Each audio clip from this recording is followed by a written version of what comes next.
My name is Paul Nabil, and we have with us today an amazing arrangement of guests discussing winning the algorithm wars, resistance strategies for the social media front.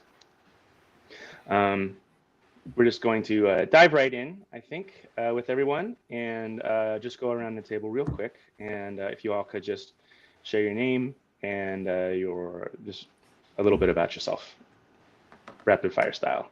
I'm going to kind of call people out, but also at any time feel free to hop in at a reasonable moment. This is going to be a very casual, organic conversation and sharing of knowledge and strategy. So I usually kind of go around just however the thumbnails are arranged, starting with different people. So today we're going to start with Taysir. Please go ahead and introduce yourself. Thank you, Paul. Hi, everyone, and thank you to Tech for Palestine for organizing this incredible event. I hope so. I'm Taysir Matlouthi. I'm the Senior EU Advocacy Officer at Hamle. Hamle is a Palestinian digital rights organization. We do monitoring, reporting of online censorship and online human rights violations against Palestinians and pro-Palestinians. And I specifically work at the EU level on advocacy, campaigning, and policy. Thank you. Thank you very much. Mona, why don't you go next? Thank you, Paul, and thanks for Tech for Palestine for organizing this event. My name is Maria, and I am a tech policy practitioner and digital rights defender. So I've been working in content moderation rights for the past decade, campaigning, advocacy, research, and a lot of pieces here and there. Yeah, and glad to be here today. Excited for this. Thank you. Excited to have you. I'm actually going to go slightly out of order because we have two people with Isnad who I think should go next to each other. So next we're actually going to go Mo. Go ahead and introduce yourself, please. Yes, thank you, Paul, and thank you, Tech for Palestine, for having me. So I am Mu'adh Hamza, but I go by Mo Hams. That some of you may know me on social media, which was one of my first screen names that or usernames that no longer exists. One out of my 44. So now I'm on my 45th account. Which is probably why I'm here to discuss all that fun stuff. So Taysir, you actually probably have gotten many requests from me on Hamle, trying to get my accounts back. Yeah, so I'm Palestinian through and through.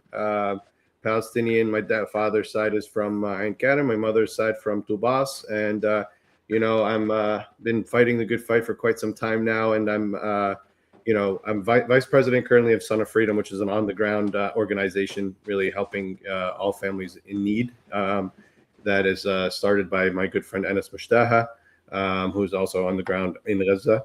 But aside from that, I obviously I'm very involved in the activism online as much as humanly possible, wherever they allow me to speak, and that's kind of what I do. But yeah, that's all. Perfect. Thank you. Next, we're going to go to Ezeldin, and after that, Hamnabil. Ezeldin, go ahead. مرحبا, I'm Azzeddin Uidar. I'm Egyptian. I am the founder of Isnad movement. Isnad movement is a popular voluntary movement supporting Palestine. 3 years now. Thank you for having me now, and go on. Shukran, thank you. Hamnabil, why don't you introduce yourself, please? Sure. Hello, everybody. My name is Mohammed Nabil, and I am a tech lead at Isnad movement. I have over 20 years of experience in IT in several aspects, starting from infrastructure, software development, cybersecurity, automation, and the list goes on. I joined Isnad shortly after it was established in October 23, and I enjoy being there. Thank you. Thank you very much. I would be remiss if I didn't mention that our producers are wondering if it's possible for you to turn on your camera. We can't see it right now. If you're not able to, that's also perfectly fine. I just need to... Unfortunately, I don't have a camera. Not a problem. Thank you for joining us. Appreciate you. So this is going to be a really interesting conversation. We were just talking about it before in the waiting room. I think everybody here is such a cool kind of conglomeration of different aspects of this conversation about how, you know, navigating an algorithm in the current space. We have people with, like, you know, very strong kind of academic backgrounds, and, you know, or like policymakers in like the corporate space, and we have, you know, someone like Mo, who is very much more like a boots on the ground, getting hammered down by these kinds of practices, policies, censorship, those kinds of things. So I think it's a very valuable kind of collection of perspectives today. I kind of very first wanted to start with just like the name of the session in general, because there was a lot of discussion about, you know, it was almost meta, because, you know, you have to name the meeting something, and it's like, okay, well, what's going to grab attention, but what's, you know, the terminology you want to use. Everybody, of course, likes to talk about a war with this or a battle with this, but also, you know, everything is an algorithm. So are we really at war with an algorithm? You know, should we use vernacular like shadow banning? Should we like make everybody talk about, well, actually you're being suppressed and shadow ban, you know, like these kind of things. The terminology versus, you know, efficacy is kind of at the very like basis of this discussion. So you know, like just like defining terms, like what does it mean to you when you hear algorithm or an algorithm war or this or that or the other? Like how do you refer to these kinds of things, and how do we kind of balance efficacy versus, you know, the hook, I guess. Let's start with Taisir again, actually, because I think you were one of the people we engaged with when we were talking about naming the session. Thank you. Thank you so much, Paul. Obviously, I won't have the full answer of this question, but I can say what we do at Hamle and how we define these words. When we talk about an algorithm, we always talk about the technical aspect of it, while my daily work at Hamle and what we do is to prove that we're not only talking about something technical, something that is very complicated to understand. We talk a bit more about the policy aspect of the algorithm, who decides how to design it, who decides how to enforce it, what kind of rules do we want to include within this algorithm. So that's I would say our daily work at Hamle, and we're not here to say that all algorithms when it comes to content moderation are bad.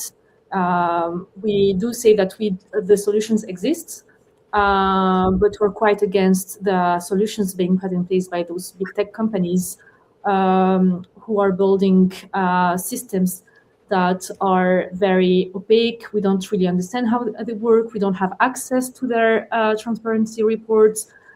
We don't understand how those technical systems decide the way they do. So we think that an algorithm that could be at least a bit more ethical would be a technical tool that shows all the decision making behind it. It's also, I mean, we also need to ask ourselves, do we want a technology that is only being built by the West, by Western companies, companies that also redo the gender imbalance of the technical experts, etc.? Or do we want also to create, build and design algorithms that are taking into account the communities, but also the environment, and the first thing, the transparency, as I would say, I mean the light that we should always follow when we talk about those systems. So it's not only about the technical aspect. I'm not a technical person. It's more around the policy aspect of it. How do we build rules around those systems, and who decides of how those systems will operate, basically? Thank you. Amazing answer. So usually, I'm not sure if we have a hand raise feature. If we do, feel free to use it. You can also just visually just do this, and Hamid Nabil, if I notice your mic goes off, then I'll do my best to try and monitor that, or just to speak up and interrupt. We're all friends here. I don't like to interrupt, just. Not a problem. Does anybody else want to jump on that? I feel like Mo would be a logical person to go to next. Just kind of like, what's your perspective on that question? Yeah, that's literally what I was going to get into. Is like from a user's perspective, algorithm to me means manipulation, control, in a sense.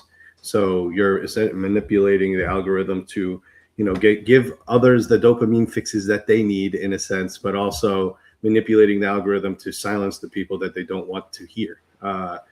So that's the one thing that I personally have been experiencing as a user is, the algorithm is against me as big time, where I personally have tried to find the means to beat the algorithm, as we say, right? So there are a lot of techniques and tactics that we employ that a lot of us already know about.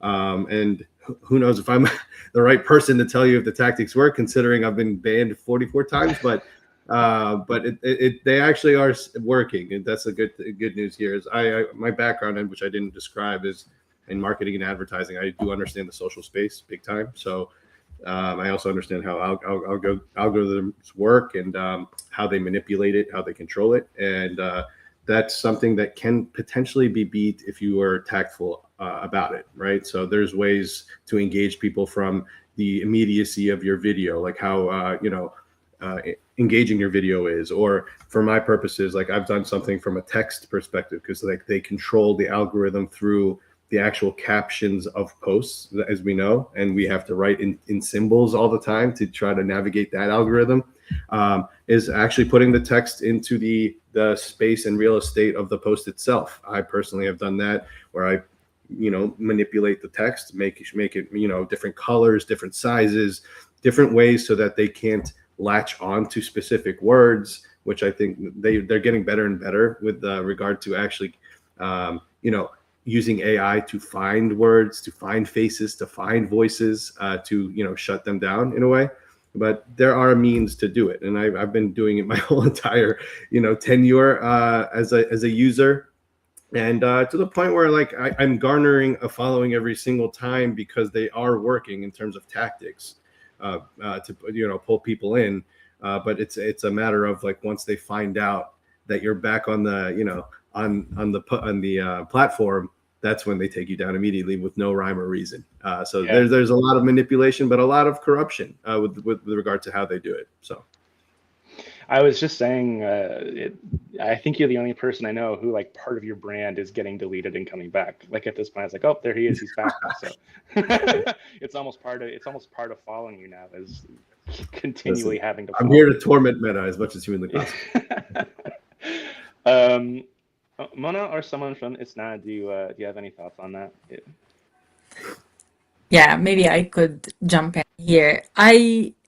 I do want to speak about the algorithms, but before, I do want us to zoom like out a little bit, because it's not only about the algorithms, because we're speaking about technology. We're speaking about technology, the design of this technology, how it's designed, for whom it's designed, and what's the purpose behind that, and is it safe or not safe? And I do like to trigger all those questions before speaking about algorithms, although algorithms are the nerve of those technologies, but there are too many steps before you reach to the algorithms on its own. Because if you look at any one of the social media platforms that we're using and we're interacting with, they were designed and people interacted with that and people posted there before. Like since 2007, there were like too many features on Facebook, like way less feature on Facebook before we started speaking about manipulation.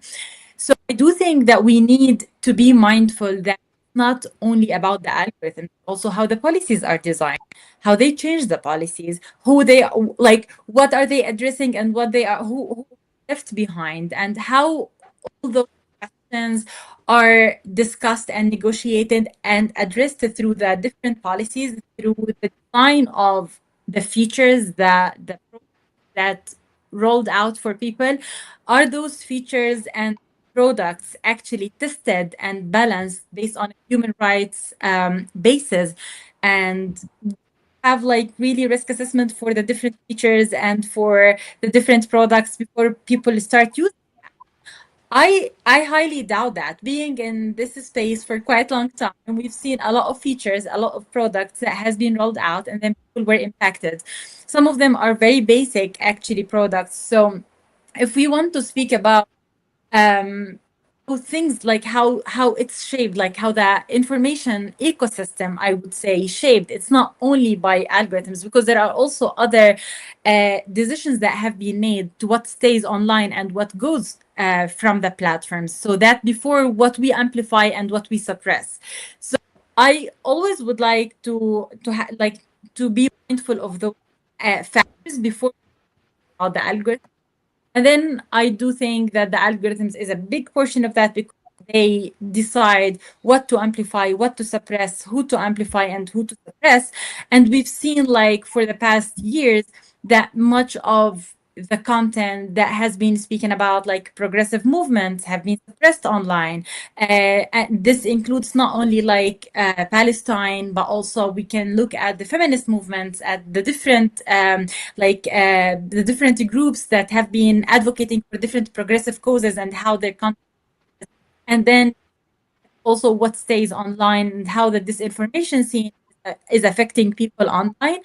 And then we'll look at the content, hateful content, and how that stays online. Not only stays, sometimes it's even flourishing online, where people love to interact with that kind of content, and maybe because it's also amplified and it's like flourishing there. So this sometimes how like the environment that we are dealing with. So yeah, that's the very thing that came to my mind when I was looking at the of this round. I mean that's extremely on brand, right? Because I mean your tech policy it's at least a level or two up from just the concept of an algorithm. Because even the use of an algorithm to decide what you see and don't see, versus like we all forget at one point Instagram was chronological. It just showed posts in order that they were posted by your friends, and then they made the express decision not only to switch that over to, like, by default, well, we decide what you see and where you see it, but also to completely remove the option to switch back to a chronological feed, which we used to have for a while. So those are all kind of that's not an algorithmic thing. That's literally, we're going to force you to use our algorithm and not give you the option to opt out of it. So that's a great call out. Absolutely amazing. Hamida Azuddin, and I don't want to. I'm going to try and stop grouping you two together. I know that you're both people, just because you're with the same uh, organization doesn't mean I want to hear from both of you equally. And if I just keep doing that, just throw something at me. Azuddin, I think you might have. So I'll take it from here. Oh yeah, go ahead. So Sure. I will.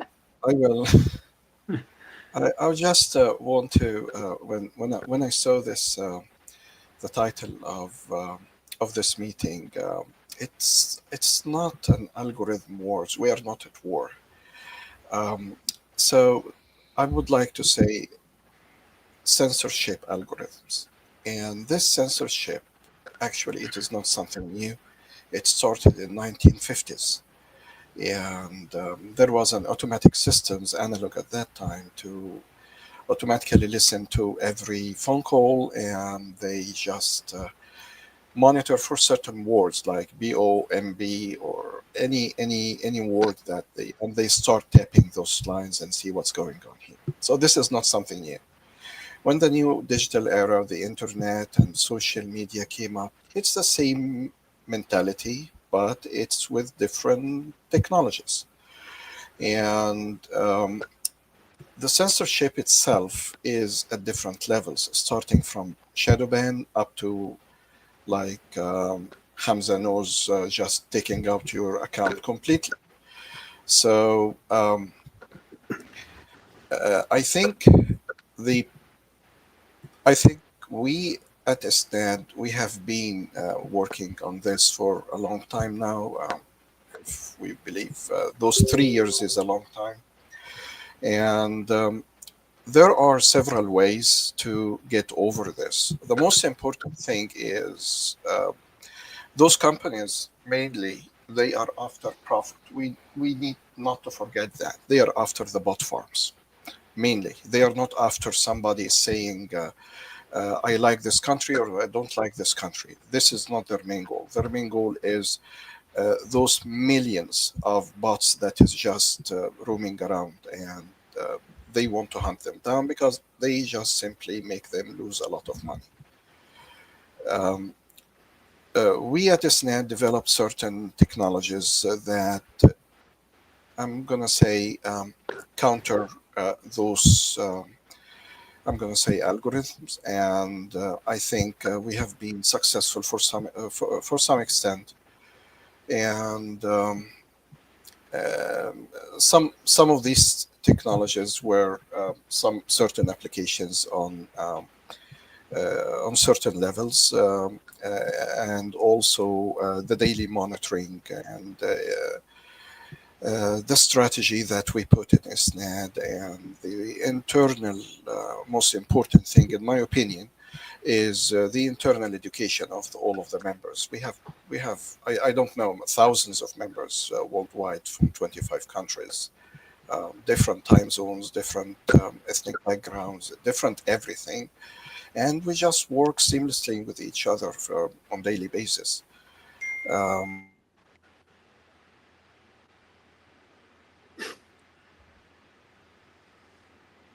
Sure. Way. This is part of the culture, and I think we have to live with it, and we have to play with its rules, and we have to have backup plans, and we have to combat it in certain ways. I'll be happy to explain this down the road in our meeting if you'd like that. Yeah, and I think that absolutely. Thank you. And I think that that's probably a pretty good transition into a next question, which would be a little bit more about, well, you know, what do we do about it? Because once we kind of understand the landscape, everybody's going to have kind of a different way that they work towards navigating this. It can be very adversarial, I think, and it can also be kind of these very broad strokes. And it's because we haven't heard from Ezeldine yet, I think I might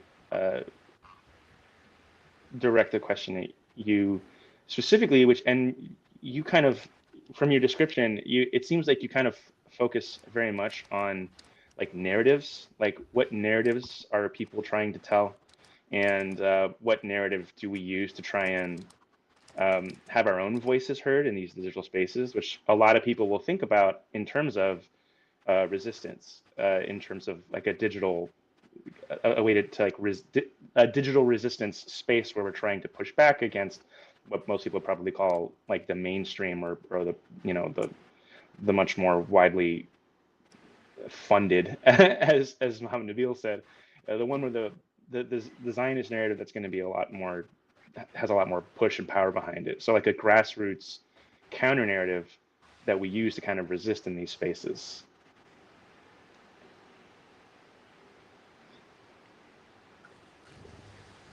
For me, or For you, if you want, if that's okay. Yeah. yes, تمام. Thanks, Will. يعني before I answer, my point of view about the algorithm, maybe it's simply political point of view. I'm not a technical person, so that my answer will be from the political point of view. I want to set one foundation. Maybe will be the rest of the rest of the conversation maybe can build on this foundation.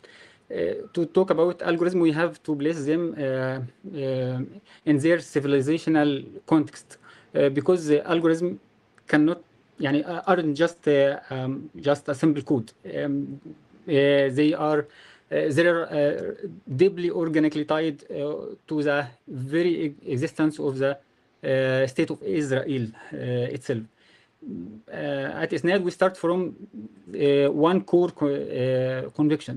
The Zionist entity is a narrative project. The Zionist is a narrative project in the first. Before it is a military structure. The story comes first. So we deal with this story. We deal, the algorithm for us is dealing with this story, dealing with this, because the algorithm created for, from our point of view, created for protected this story. The Zionist military, the Zionist project, not just a military structure, the story come first. It was written before anything was built on the ground, and it was the story, this is this country, this military, this project, protected by story, sustained by story, and I think it's a survival. Does not rest on the tanks. Maybe it rests on the multiple layers of narrative. They have multiple layers of narrative, so that they create. I think they create the algorithm system to protect this multiple layered narrative. They have three main narratives. Zionist, the Zionist project, يعني. They have the first one, internal narrative they sold to the settlers themselves, telling them that Israel is the safe haven, the comfort, the free settlements, work, and maybe Jewish power.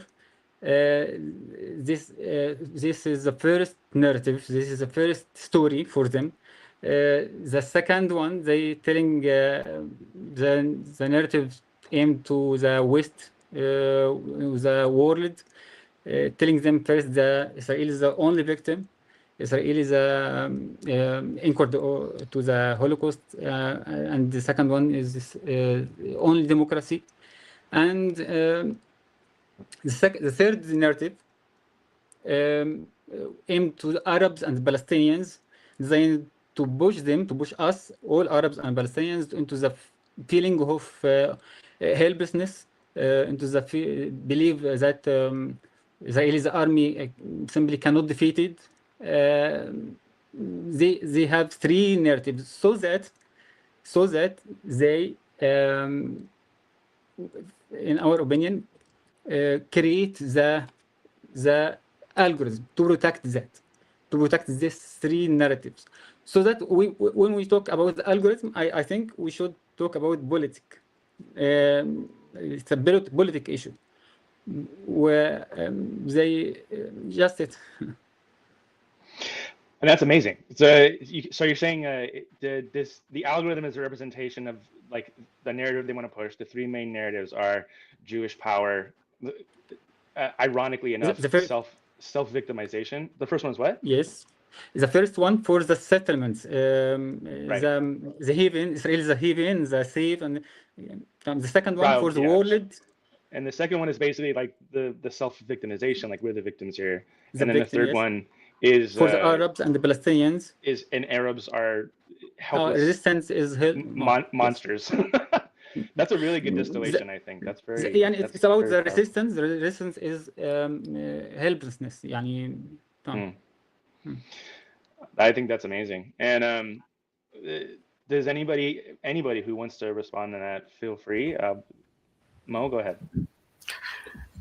Yeah. So in a sense, like I like to say, resilience is resistance for us in a way. And just to speak for myself, like in my continuing to keep coming back, by the way, that's like my form of resisting them on their platforms. It's not just to mess with them. It's not just to, continue to lose followers and gain them back. It's really truly to be resisting the Zionist controlled powers that are controlling these applications, as Eldin highlighted. And it's important for us to you realize, like I know Muhammad said, this is not a war. To me, I'm going to have to respectfully disagree. It is a digital war that we're fighting here. And the reason why I say it is the Zionist entity themselves go onto platforms and podiums and news stations to specifically say, this is our digital war because we have to reclaim the narrative that, in my mind, we have won that narrative by a long shot. Like there's no turning back with what we have been witnessing and what we have been working really hard to, push in terms of our narrative and the reality and the truth. So their war is a losing war, as I like to say, but at the same time, we need to keep fighting because it is a war in a sense, where I love to call it a war because we are now at equal level in terms of what resources and tools we have to fight back. Unlike in real time, when they call the Gaza war a war, that is not a war. And that's kind of like why I like to think of it that way, because in a sense, in the digital world, we have just enough, if not more ammo than they do when it comes to fighting this war and beating them, which is why I always say the social media side of things is one of the greatest and biggest movements to ever exist in what we have been witnessing as Palestinians and the opening of the eyes of the world. Social media was the reason, and we used their Zionist platforms against themselves to do that, by the way. So, which is why I personally don't say leave. I don't say leave those, Zionist controlled platforms, because truly we are pushing the content as much as humanly possible as a movement against them. And when I say movement, it's important for us to understand that, like as any movement has, there's a lot of disjointedness in movements, and the Palestine movement is not immune to that, as we all know now. So there needs to be a unified message that we all come together to really push together, and that's the resilience and resistance side of things, is when people like myself or anybody that loses a voice on digital social media to strategize outside of the social media realm, right? So form your networks outside of social media, so that if you truly have a message that we need to unify behind, talk to all the people that have their voices, currently out in the social sphere. And whether it be sending a video of mine to them to mass post as a group, or a message, a certain message to them to all combine and unify together. Because the reality is they can manipulate the algorithm all they want. They can delete, one person here and there all they want. But our movement is so massive and so global that if we have a unified message flooding their platforms, it's impossible to curb that on a mass scale. So that's why I push for a unified message, unified voices in a way to push that message, and use each other in this movement to fight this war that ultimately we will win in the long run. And the other side of things is I have to plug my favorite social media app, Upscrolled. So I have to plug it because it's that is a form of resistance in itself, right? It was birthed out of people like I saw, seeing the silencing, the censoring of people like myself and so many others and journalists on the ground in Gaza, to the point where the sickening part is posthumously even they are killing journalists and then shutting down their accounts post death. That's how gross it has become. Right. So I saw him got so angry because of this, created his own Palestinian created social media app, which gave me personally a home to be and feel free to be myself and speak my truths without the fear of being shadow banned and deleted off the digital sphere. So that is a beautiful form of resistance and digital resistance that I think gives us an option to really fight the good fight on that side. And it is our duty to not turn Upscrolled into an echo chamber of just us talking to each other. This needs to become a platform that really rivals all the big tech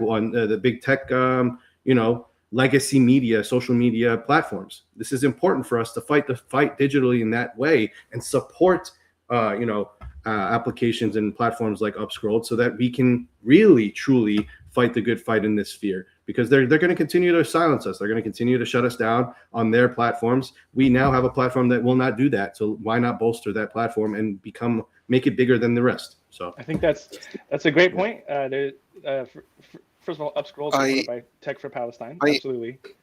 Yeah, go ahead. Yeah, I just want to highlight one important point here. I also joined Upscrolled when it was released, but to be honest, I'm not happy that Upscrolled is there. because Upscrolled is a very nice, peaceful place that we just keep talking and echoing each other. We should not be in Upscrolled. We should be on Twitter and Facebook, on the other, where all of the rest of the people are there. Yes, we can vent out in Upscrolled. Nobody's gonna shut down our account, but this is how far it will go. I For the other thing, for the message, I just want to highlight what Mr. Aiz mentioned, that it is not a unified message. So there are messages for the inside of the entity. There is a message for the rest of the civilized world, and there is a message for uh, those who were seeing the entity in a nice suit. One of the uh, powerful weapons um, and that they call it the Haspara. It's like propaganda. This is one of the strongest weapons. Can shape the politics, shape public opinions, and by shaping this, you get what you want. I just want to highlight the importance of the narrative, which is, as a matter of fact, is, in my opinion, is the core of this conflict. The U.S. withdrew from Vietnam because the narrative changed. The narrative is everything. The story is everything. Continuous, as Mr. Hamza said, continuous exposure to them is very important, and we need to push those stories. But push it to whom? So we need to identify our target audience. So if we are talking to the inside, we need to talk Hebrew simply, and we need to expose, because they have their own internal Haspara media that no one can break. You break it, you go to jail, period. You expose certain events, you go to jail, period. It's very strict. It's very I'm gonna say dictatorship. Like it's just something you don't talk about this subject. You don't talk about this subject. Big explosion, people died there. You don't talk about that. We don't talk about that. So it's our job is to expose this to the interior, to know that their government lies to them and it is using them and it is pushing them to the edge. Their government cares about being in power. It doesn't care about anything else, period. There is also a narrative that is very important, and we target this in a sense called the Project 308. And we target the Arabic audience because, unfortunately, the 400 million Arabs surrounding Palestine, some of them started to believe that two-state solution is something that can happen. Maybe this is not our problem for the time being. Nothing is gonna, the fire is away from my home. It's never gonna touch me. There are a lot of also narrative that has been pushed, and we all know that the entity has a specialized unit called the Unit 8200 that is just specialized 24/7 in pushing this narrative for those who are surrounding them. It is not targeting anything else. It is not targeting the West. It's not targeting. It's just targeting those people. And this is very important narrative that we need to highlight and educate people about what's going on. The third important narrative, which is, I think this is natively done, which is exposure of what's happening and through the courageous reporters. I haven't seen something like that. And the least we can do is to transfer what they captured. They captured literally with their blood. And we need to just spread it and let everybody knows they don't allow reporters inside, and this is what's happening inside. And this is important because all of the narrative, like the only democracy in the Middle East, the only civilization, and if you are they tweak the narrative the way that you want. So if you're a socialist, for example, I'm going to show you how the settlements are an example of being a socialist, and it's self-dependent, and they just keep tweaking. The most important thing, keep pushing the positive narrative. Yeah. So I think we need to identify, um, because this is also the message itself is going to change back to the algorithms. The message itself is going to change when we know what to say to whom and how. Thank you. Sure. Excellent. Absolutely. Mona, I think you had a thought, and then I know Mo, you had one. I Yeah. wasn't sure if Taser, if you raised your hand or just adjusted your glasses. So if, but Mona, go ahead. Okay, thank you. I do want to get us back to the very first topic, which is the technology, algorithms, and all of that. What we are saying is the implications of where we are. Like the narrative is part of a bigger picture. So when we speak about like technology and when we speak about our narrative, like what is our narrative? Because that was part of my dissertation for my master's project, which is what is our narrative. And I was curious to understand what is like the pro-Palestine narrative. And when you look into that, and if you really look into what do we post? Unfortunately, our strategy is a very reactionary strategy. We look into things and we post documentation of what's going on. We post a documentation of human rights violations, of abuses, of news, like in news, day-to-day news. It's not a comprehensive narrative that enrich the reader thoughts, that teach people exactly what do we want. That was back in 2021 when I've done this research. I think now there are some interesting like projects and organizations who are working on the narrative, and we can see like different kind of formulation for the narratives.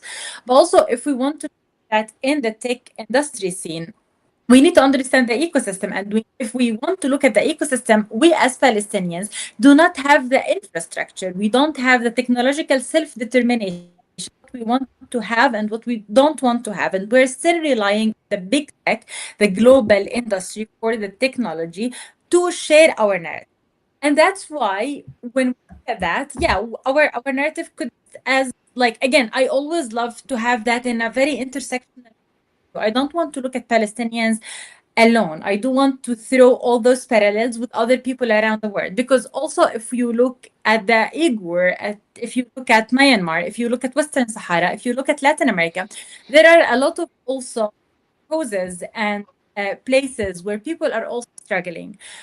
Over the past few years, I used to work on not only on Palestine, I used to work on something a little bit bigger, so was focusing on conflict areas, but also was focusing on elections. And I've noticed that, and it's actually well documented, there's a lot of articles, how big tech a lot of money in protecting information integrity during electoral processes in the US, in Europe, and in places where there are actually safeguards, where there are actually regulatory frameworks that will hold them accountable. And when I say hold them accountable, I'm speaking about holding them accountable legally and politically.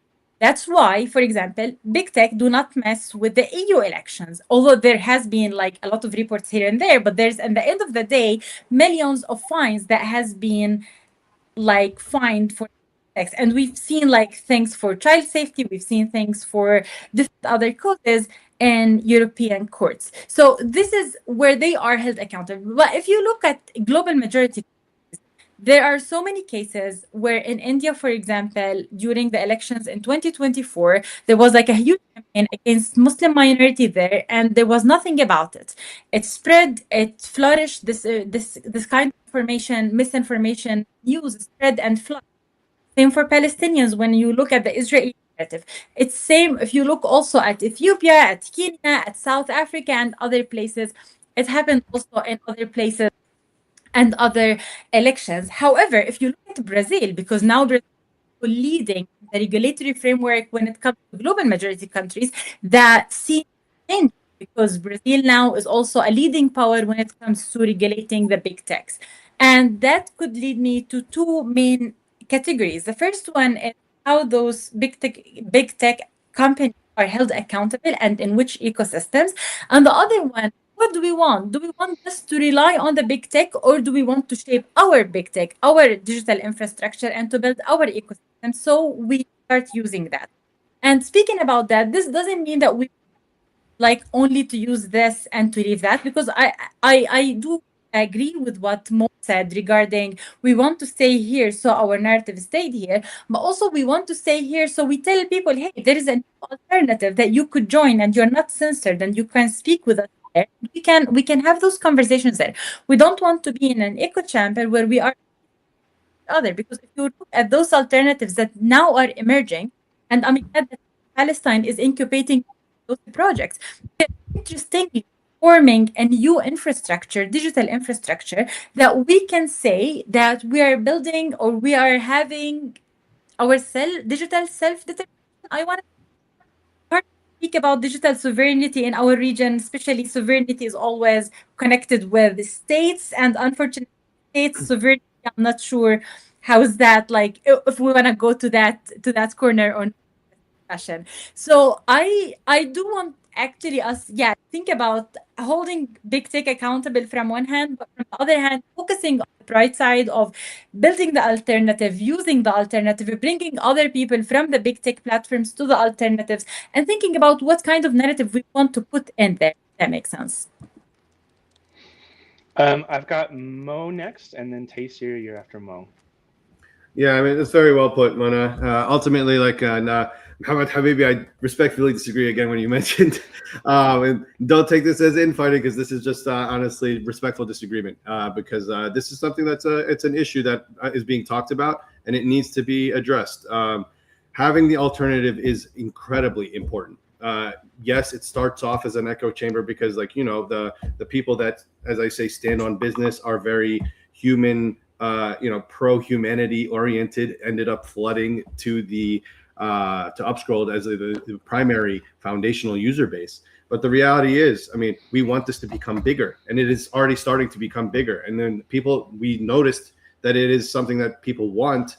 Clearly, when Larry Ellison purchased TikTok, for example, there was a massive exodus in a way that had a huge push of users that went into Upscrolled, because there's a need. There are people that are very angry, and currently still are angry, myself included, at how much silencing and removals are happening across all these Zionist-run platforms. And the important thing here is that I specifically mentioned this, is I do not want anybody to leave these platforms for a very specific reason, which is to continuously flip the narrative on, or flip the script on these Zionists that continuously push lies and propaganda. Like, one thing you need to understand that Zionists are really good at, they are very good at unifying and rallying behind specific lies and propaganda, right? So the one thing in particular, for example, they go on podiums and say, and even had polls in Israel that's asked, how do they win back their narrative? This was a specific Israeli poll, and the number one answer, was to exacerbate Islamophobia or anti-Islam rhetoric, which is what we're seeing currently. It's all up in our faces now, with the Jake Langs marching into Dearborn, with the disgusting rhetoric that they're spewing. And that's all over social media as we see it right now, currently. They're trying to tie Islam with socialism and communism as if they're all taboo, negative words. And it's just that is their tactic. It is our mission to unify against that Hasbara and flip the table on them, because now everything they say, the Zionists say, can be used against them, and they dig their own graves as they say it. So we should be combating it unified, as a unified movement, so that their entire lie and propaganda gets dispelled within a matter of a day or so. So that's the goal here, is to utilize those platforms that already exist, but then also have an alternative to build and have a true, free speech platform that values people that stand on business and stand for humanity, and doesn't shadow ban people that fight for their own people. So that's the goal here. Is like, you shouldn't say we do not need a platform like that. We absolutely do, because then we continue exacerbating the pattern that we're living in currently. Very well said. Okay, so just a couple of housekeeping things. First of all, everybody who's watching, thank you so much. The chat's been awesome. We are going to have a little bit of a Q&A at the end of the hour. So if anybody has any questions, feel free to toss them into the chat. We are going to go to Taser next, and then we're probably going to need to do closing thoughts from everybody. And I do want to respect everybody's time. So you committed to an hour, but so if you need to leave like right at the end of the hour, then please feel free to do that. We're not gonna hold you here. So that said, Taser, go ahead. Yeah, I'll be very quick. Just to say that I completely agree with what Mona and Mo said. I do think that we need to build the alternative like Upscrolled and other platforms, but also other technologies maybe in the near future. And at the same moment, we still need to fight and hold those big tech companies accountable. And we need to bring the knowledge to us. We need to use the law. We need to use litigation actions. We need to be close to tech workers that are so important to the pro-Palestinian movement, because they do bring the expertise that, as for example, myself, I do not have. And those people are fundamentally key to our movement and to our resistance, basically. So at the European level, obviously it's not the international one, but at the EU level, we do have new regulations, for example, that are supposed to hold those companies accountable. I'm not saying they're perfect, but we still need to be in this space. We still need to use those regulations to start, as I said, litigation, but also regulatory pathways against those companies. And we do succeed sometimes. So how can we, at the same moment, build knowledge and expertise in our own movement, and also create our new alternatives? As Mona mentioned, I think that sovereignty is key, not only at the SWANA level, but also individually, sovereignty over our own data. And we need to build the knowledge of the users as well, because users do have rights. Not everywhere, I would say, but when it comes, I mean, within my expertise, when it comes to the EU, users do have rights, and they're simply not aware of their rights because platforms tend to hide those rights. So how can we, as nonprofit organizations, as experts, how can we raise awareness and share those rights so people also know what to do when their content is being taken down, what to do when they have been shadow banned, etc. So I think, yeah, we need to work together at the same moment to still be in those spaces, to fight those spaces and create our own alternatives. But obviously, if we stay on Instagram and those platforms, I do think that it's David against Goliath. I think that we are smart enough and we do have the expertise to create our own technologies, our own platforms. Upscrolled is a great example, and we should continue not only on the content moderation and platforms aspect, but we can also have this conversation on other topics about AI as well. Do we agree to have data centers in Palestine that are owned by Israeli companies, for example? Those topics should be also our topics. And I do think that, yeah, we have the expertise and we should just grow our knowledge around those topics. So I think that we're going to just have everybody have a chance to kind of close out whatever thoughts they have. I'm going to go in reverse order from what we did before. So counterclockwise. So this time it's Mohammed Nabil. If you have any closing thoughts, please go ahead and share them. Thank you. This was very revealing, let me say, discussion. We are all share the same goal. Our approaches are different. I totally agree with Mrs. Taysir's approach for the legal. Remember, those big techs, they buy the politicians, so they will not pass laws.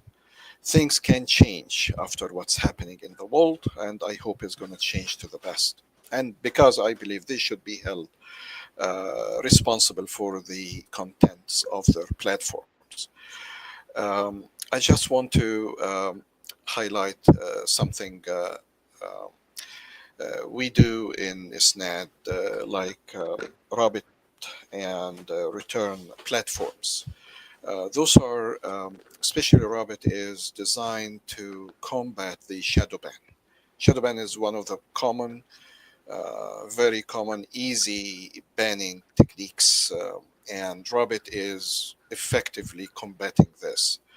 Rabbit is simply your fans are following you up on Rabbit, not on Twitter and Facebook. So when they shadow ban you, they usually your followers will not be notified that you posted something, and all of a sudden the views drop from 100,000 to 2,000, and Rabbit will tell your followers that you posted something, and they will go to your post and start reacting with it. So this is, we don't depend on the existing platforms notifications, and we depend on our own notifications. So users will bypass the shadow ban, let me put it this way. We have also other systems that help in fighting those algorithms effectively, as I mentioned.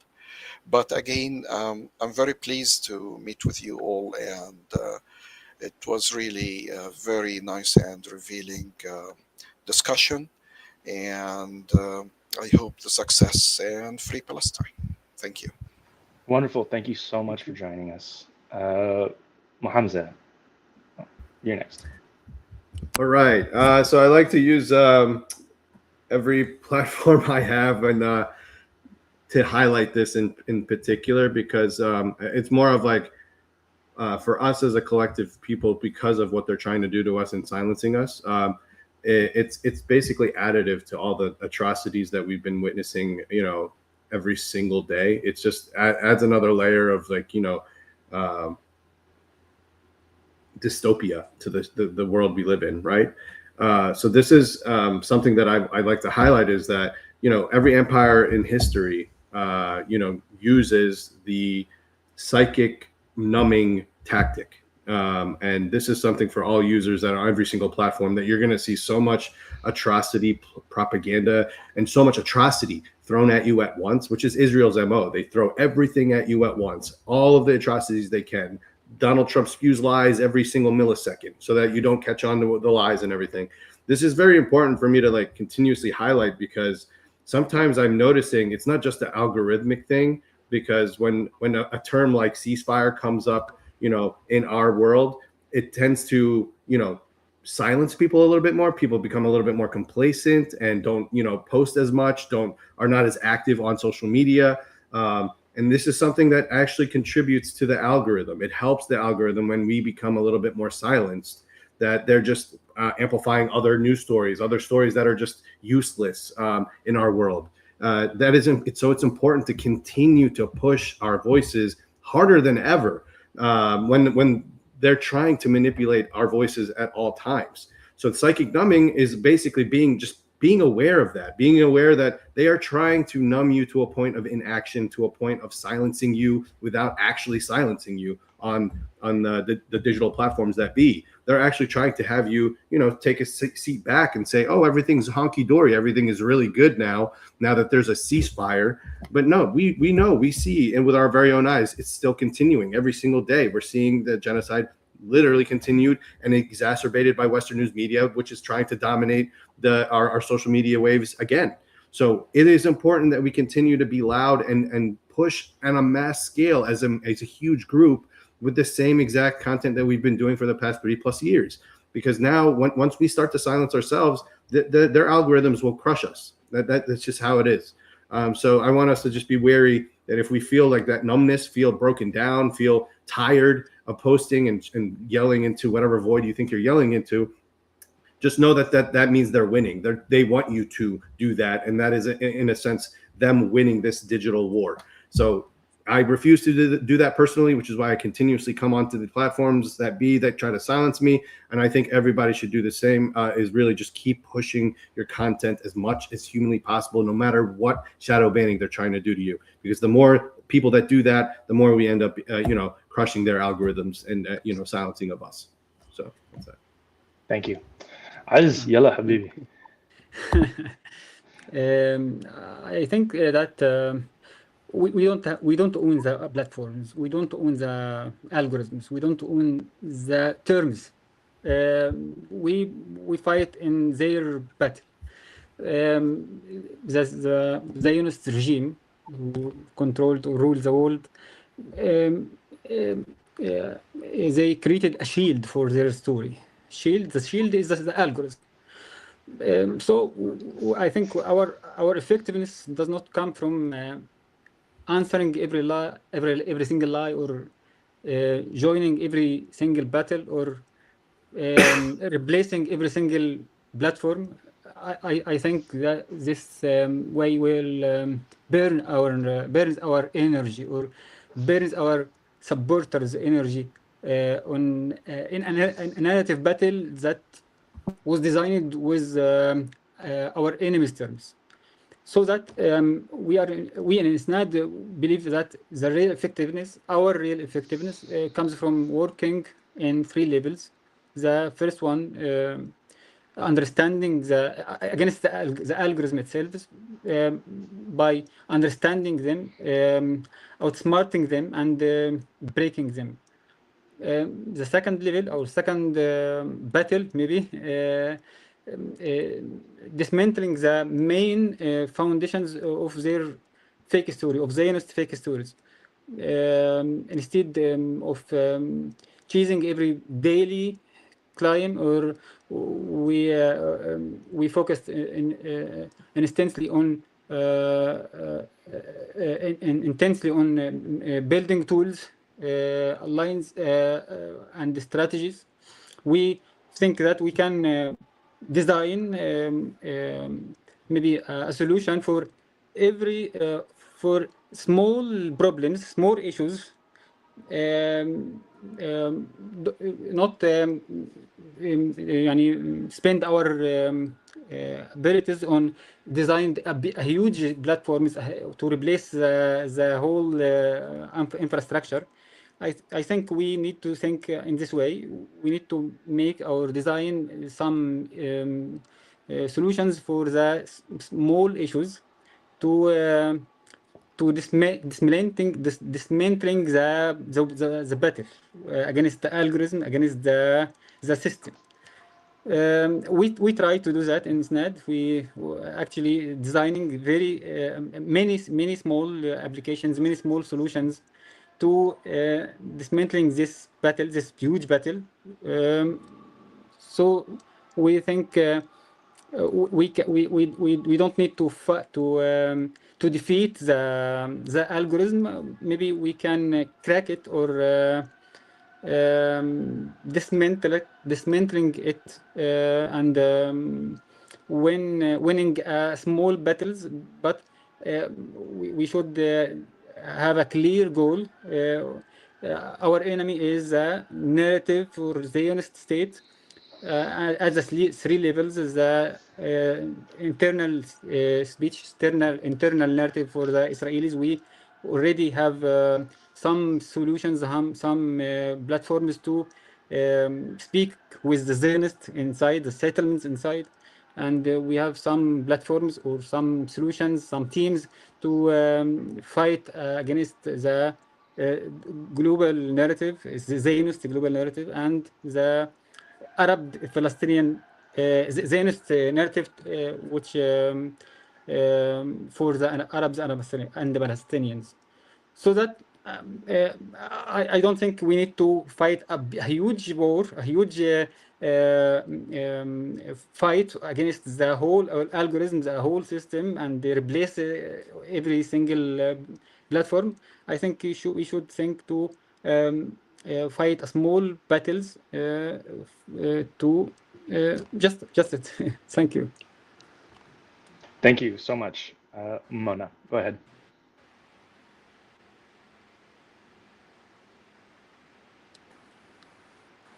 Thank you, Paul. I do want to start just like a little bit like say ourselves more. We should think what we want at this stage, because we can keep saying that, yeah, the narratives, for the Israeli narrative divided, la la la. We can speak about that, but in the end of the day, we need to ask ourselves, what do we want? How we want to live there, and if we believe in ourselves, then our technologies and the infrastructure that we're putting together, if you have something put there to join like shoulder by shoulder and hand by hand to try to sustain this ecosystem, so this ecosystem grows and you bring from the outer side so they can start also using this. Alternatively, it's a matter of time, because as we can see, like in the past few years, there has been a lot of emerging tech happening here and there, and but also there's been a lot of pushback on the big techs, the data centers, their implications not only on humans and like in places like Palestine and how they are complicit in apartheid and genocide, but also on environmental perspective and other aspects that fundamentally contradicts our values and our principles. Therefore, I think the shared values and shared principles must bring us closer together, makes us join the efforts for the worthy technology.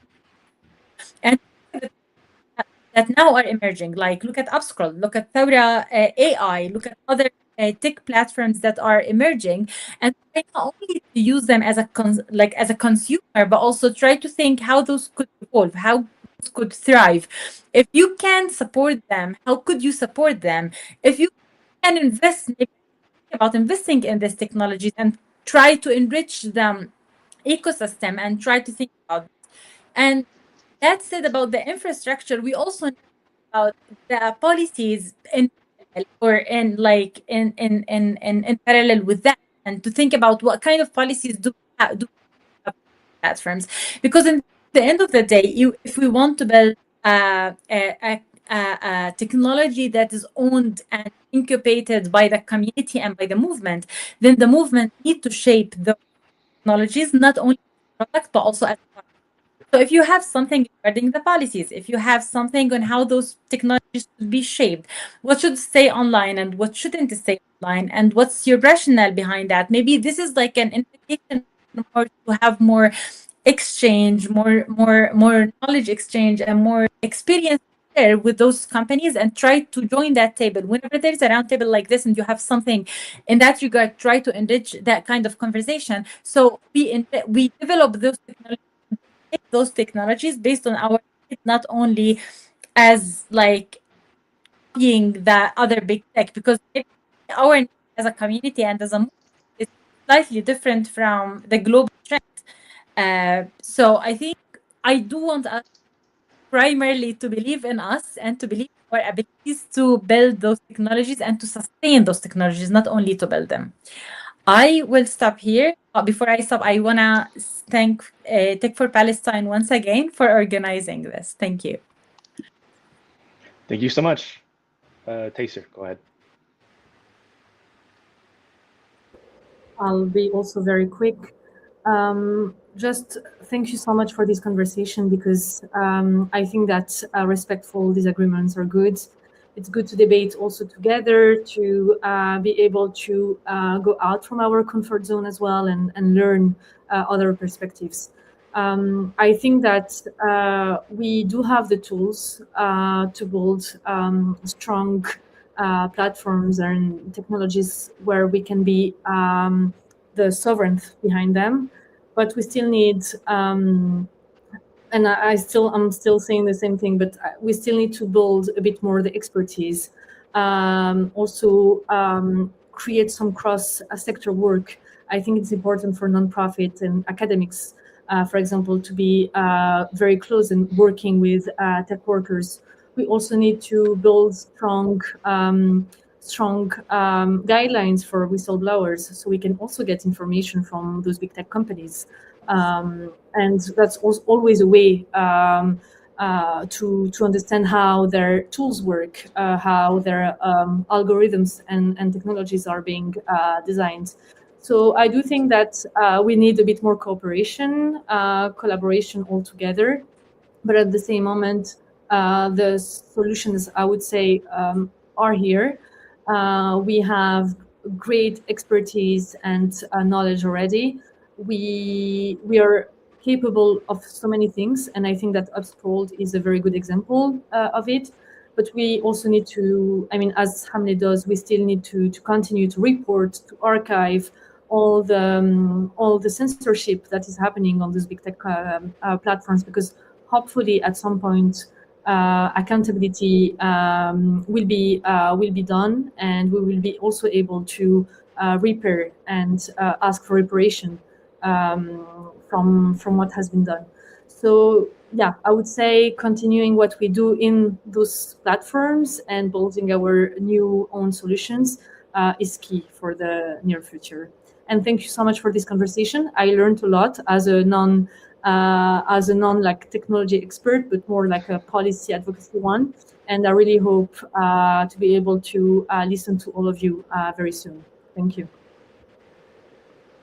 Absolutely, and thank you all so much for being here. I think Mo had a quick final Very, thought. very quick. Yeah. We're gonna, And thank after that, we'll do 15 minutes of questions for everyone we can get to, and then we'll close it down. Go ahead. Perfect. Yeah, I just wanted to touch on one thing I didn't touch on before is I know we're talking about echo chambers and the manipulation of the algorithm so that we feel like we're screaming into the void on when we say upscroll platforms like Upscroll. But the reality is the larger legacy media, big tech platforms have now evolved to a point where they have put us into echo chambers on their respective platforms. FYI, we like people that know social media enough to know that's why you're seeing the same exact people liking your posts. Your virality is not as high as it used to be because they have evolved their manipulation of the algorithm to now all pro-Palestine, for example, voices are yelling at other pro-Palestine people. And that is what you're seeing within the metas, for example. Like that is very clear as day now that a lot of us users have been noticing. Like, oh yeah, my likes have been going up a little bit more, but actually, wait, I'm noticing they're all the exact same people every single time. So they have created an echo chamber within those platforms that we're basically saying you should stay on. And the one thing I want to highlight is that, in particular, is the BDS movement. We should always think BDS movement and boycott, because the reality is these Zionist platforms are Zionist platforms, and they in reality should be boycotted, right? But we are not doing it because we know that that is the main source as to where we need to push our narrative, and we know that this is something we're using against themselves, right? But at the same time, with the BDS mentality and boycott mentality in mind, you always need to be supporting those platforms that are truly, valuing free speech and no censorship. So that I just wanted to throw that out there because they are manipulating our, that void on the bigger platforms as well. Very much so, and thank you for that. I believe, so we're going to get over to a Q&A. I think, Taysir, you said you have to leave. Thank you so much for being here. We appreciate you and everything that you were able to contribute. Thank you so much for being here. Thank you so much. Bye-bye. And of course, if anybody else needs to hop off, don't feel bad. We're happy to have you here for the Q&A section. The first question that I have here, I believe Luke's was already addressed. I'm just scrolling up. The next one I have is from Jessica. The question is, would it be possible for us to have a comprehensive strategy to counter Hasbara? We don't have the structure, but we do have the people. We can have a significant impact if we are able to mobilize towards a common goal, which is something we kind of already touched on a little bit, but didn't get into the weeds of how to do that. So if anybody has any thoughts on that, go ahead and just hop in. Can I jump in? Just a quick note on this. Yeah, I think, yes, I think because there is a lack of the formal efforts to have a counter narrative, there are so many organizations that are really progressive and pushing progressive narrative on Palestine and on the intersectional struggle. I do want to mention a couple of them here, but those are not the only organizations, of course. I do want to start with IMEU, for example, in the States. They always put some concrete use. I do want to mention for public diplomacy, or you can find them also as Rabbit. They also always put a comprehensive network. We can use that for advocacy and for a lot of stuff. There are other pages online that they a lot of content about Palestine, such as Let's Talk Palestine and other organizations. There is also in Europe European Legal Support Center. There is like this awareness around like the suppression in Europe. So there are a lot of organizations that are putting different formulations for narrative Palestine, not only inside Palestine, but also for the diaspora and for the pro-Palestine movement, for the wider. I think that could be used as a source to enrich our narrative and what we want and where we want to go. And of course, I do want to highlight the Shabaka, the Palestinian organization called the Shabaka. They always work on the narrative. So there are so many organizations that are really doing good job on that front. So I would highly recommend that people would look at that and would amplify those voices, but also get from the kind of develop this kind of narrative and amplify it. Mr. Paul, I would like to add something to what Mona mentioned. So in ISNAD, we do this on a daily basis, literally. So the way that we unify the narrative is, number one, we have to educate our team, all of them, thousands of them, on what's happening on the geopolitical stage, why this is happening, what do we expect from this, because we don't just push just the narrative. It is very common that we engage in a discussion on the platform, and you have to have the information on how to engage with other people. The narrative itself, it depends on what's happening right now. So for example, in today, which is August 20th, 26th, this is everybody is talking about the Strait of Hormuz, the American-Iran war, the depletion of weapons, and the problem of the Israeli elections, and so this is where we should be going. And in ISNAD, we have a team that will organize the narrative according to the current events. And tomorrow, maybe something else is going to happen, and we need to focus and cover this as well. And as I mentioned, it's a team effort. It's not just one-man show. It's a lot of people working on this. And the most important part is to work on our human resources, make sure that everybody understands really what's going on, because we cannot depend on the traditional media to give the truth about what's happening around the world. Thank you. Absolutely. I'm going to move on to, we have time to maybe one or two more questions. This next one is from C. Martin, specifically asking for resources of terms of policies regarding censorship. So it's worded, where are we at in terms of policies regarding the censorship? The last public effort was Elizabeth Warren's letter to Zuck. What are the latest algorithmic limitations and wording strategies? Any resources that we can refer to, I think specifically regarding tactics and ways to counteract censorship at various levels?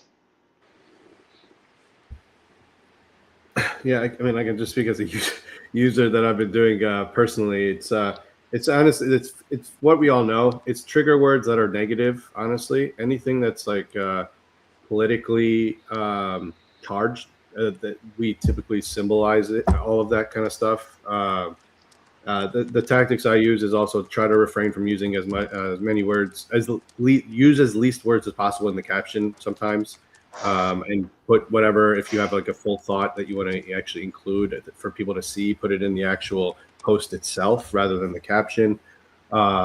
And then obviously like censoring certain words within like a video is important, I think, in terms of like pushing things like that.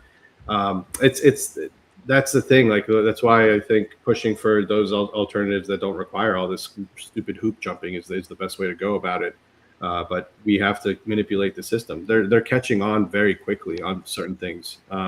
They've implemented AI across their platforms to catch things even at the symbol level. Like if they see a word that looks like that word, they're starting to catch on to that kind of stuff. So it's a tough game to play, but yeah, I mean, it's finding the creative ways to do it is the best way. I just want to interject real quick too. There's a user who I always point to about what it actually looks like to engage in like FYP or algorithm. She goes by Abby John Daughter, and she will literally start her TikToks telling people what to comment, what to say. She'll research trends and be like, comment as if this TikTok was about blank trend or whatever, and it works surprisingly well sometimes. How well it gets around that. Mona, I think you wanted to go next.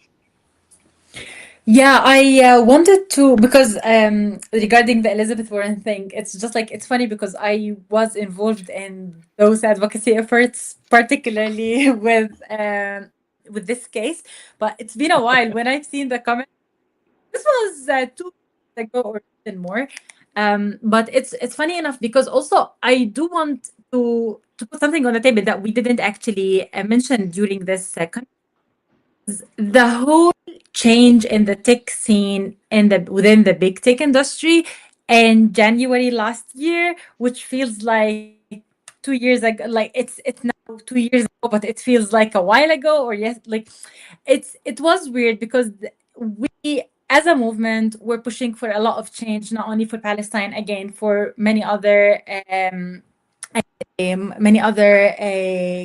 policies that impact Palestinians, but also other people. However, when in January 2025, Trump administration to power, there was a lot of changes that happened in that scene.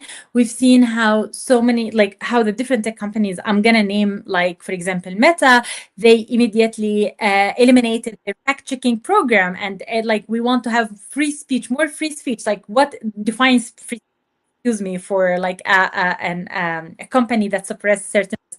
And then they also changed certain policies. One of those policies that has been changed and it has a big impact on the community is the hate speech policy, where technically people are now allowed more to crack down on women and queers online.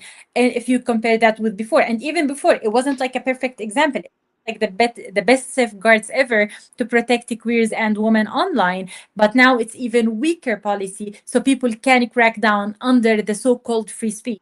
So when you look at the space and how that was changing, and also you think about all the other changes that happened within the tech industry, including the TikTok states, you can understand that the efforts not only stopped, some of the efforts unfortunately have like were like there was like a undone click that happened. Some of the policies that actually were changed overnight, they have, or they went back to few years before, and that was kind of disappointing, but also was a waking call for us to think about what do we want and how we can have our own thing and our